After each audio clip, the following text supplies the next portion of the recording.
Hey everybody, it's Dr. Sasheen. It is raining today. Let me turn the heat down.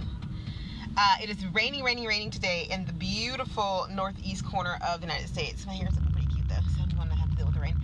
I'm Dr. Sasheen. For those of you who may not know me, or this may be your first time watching one of my short videos, Dr. Sasheen, I am also known as the Metaphysical Goddess, and I am a divorce, energy, and mindset coach. I do all three, and I do all three together or separately.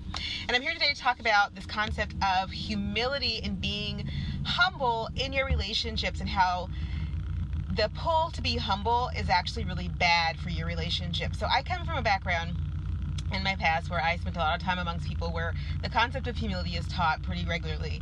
And it's not that humility is a bad thing, and I have no problems with you being a sense of humility, true humility, towards things that are important to you. The problem comes is when people use humility as the sledgehammer over which they beat you up with.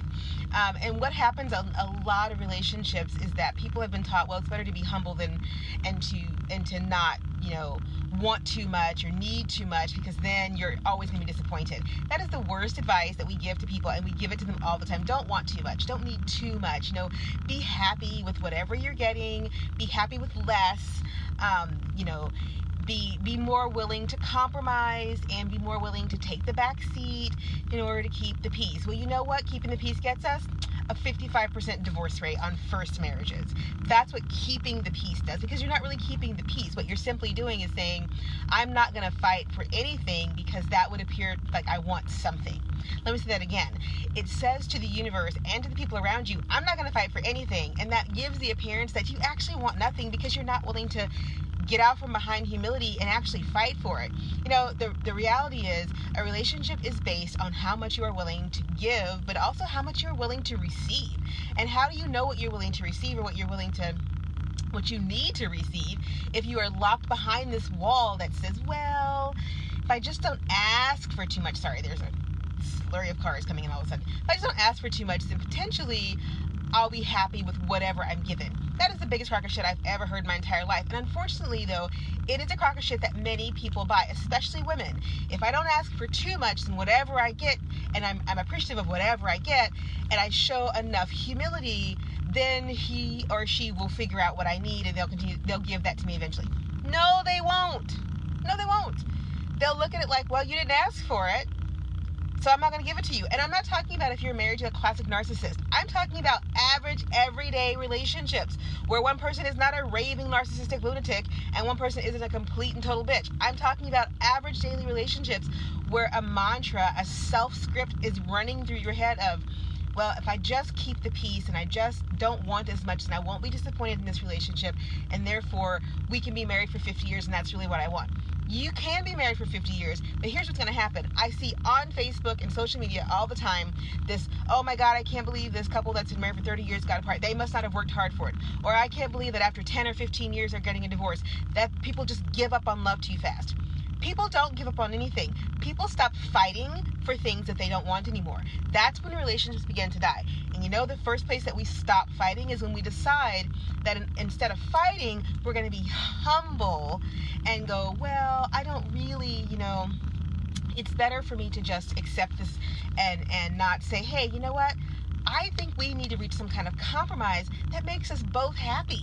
And that's what real, solid, authentic relationships are all about. Training each other, yeah, I said it, training each other in ways that help the other help make you happy.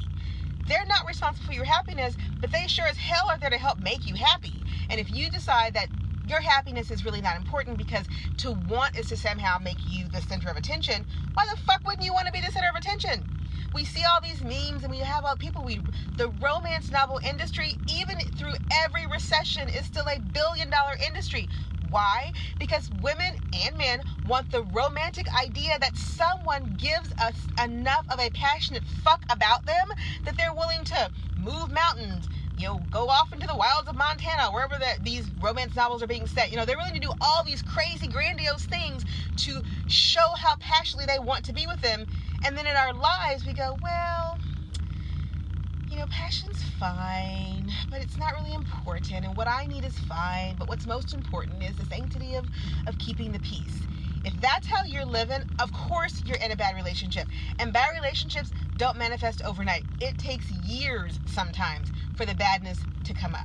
So that's my rant for the day. And it truly is a rant because I'm over this idea that somehow being humble in your relationship is the best course of action for saving it. I might be a divorce strategist, and I can definitely help you get your way through divorce because I've had some practice, had 2 of them. I've also had some fucking kick-ass relationships. Some that have been beautiful and wonderful and fantastic. And you know the difference between the ones that are good and the ones that are bad? I fight for what I need as well as fighting to give the other person what they need. So I might be a divorce strategist, but I'm also here to help you save whatever relationship that you want to save if you really want to save it. All right, that's it. That's my rant. If you are going through a divorce or you are in the process of thinking about divorce and you need a strategy, you need a plan, you need to get your mind right, you need to book a divorce session with me, Dr. Sasheen. The link is above or below. If you're not quite ready yet, but you're thinking through some things in a relationship and you're trying to figure out what to do next, pick up my pamphlet, 6 Hard Truths About Divorce. There are things that you need to understand before you pull the trigger. All right, everybody, have a great day. Happy Tuesday. Bye.